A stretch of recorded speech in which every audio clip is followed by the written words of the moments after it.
Howdy, friends. Steve DePoe here for the Rose Realty team with this week's real estate vlog for North Texas. Today's vlog, 5.5 predictions for 2021. I love these predictions because there's no consequences, right? Hey, I can tell you, hey, everyone's going to be a millionaire. But, when you come down to it, if I'm wrong, nobody's ever going to remember, right? So anyway, a little bit of a background. So the National Association of Realtors surveyed about 20 economists and experts, and here's what they had to say about 2021. So first of all, unemployment's going to go down to around 6.2 for 2021 and around 5% for 2022. Hey, it had to go down, right? During the peak of COVID, we were up around what, 30% unemployment or something like that. So for it to go down to anything into single digits is outstanding. But 6.2 is really good, and 5% even the following year is obviously even better. GDP growth. So they're predicting around 3% for 20 and excuse me, it was about 3% in 20, and they're predicting about 3.5 in 21. Now, there's a little bit of a caveat here in my mind. All these things have to depend on what the new administration is going to do. If they start tacking on fines for they started about doing their environmental Green New Deal, as they call it. I think all these numbers and all these things are out the window, so GDP could be lower.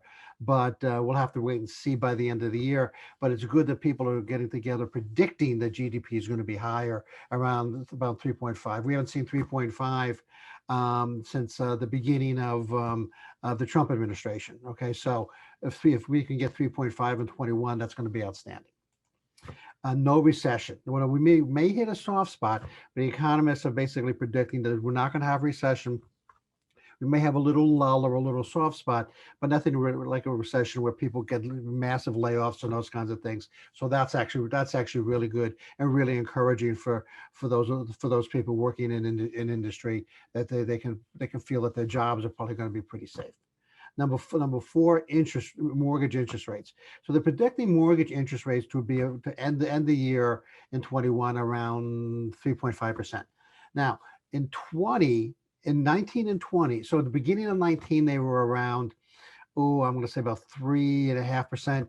By around the middle of 20, they were around 275, 2.75, something like that. I've actually seen some 15-year mortgages recently that were 1.99. Okay, so for the mortgage interest rate to go up to for 30-year fixed to go to 325 is actually outstanding. I mean, that's really historically low. Now, I think what I was a little concerned here for me is that people start to get a little, let's say, spoiled, okay, and thinking, okay, we'll wait till it goes down to 2.5 again.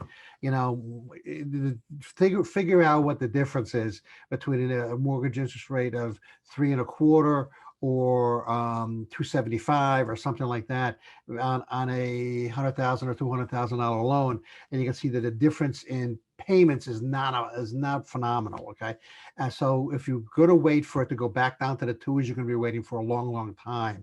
Okay, my advice is that let's jump on the bandwagon now that the interest rates are hovering right around 3, because who knows if inflation hits, if something worldwide economics hits, if a recession does hit in 22 or something like that, those mortgage interest rates are going to go up to the 5s and 6s, and you're going to miss out on a great opportunity to capture a low mortgage interest rate right now.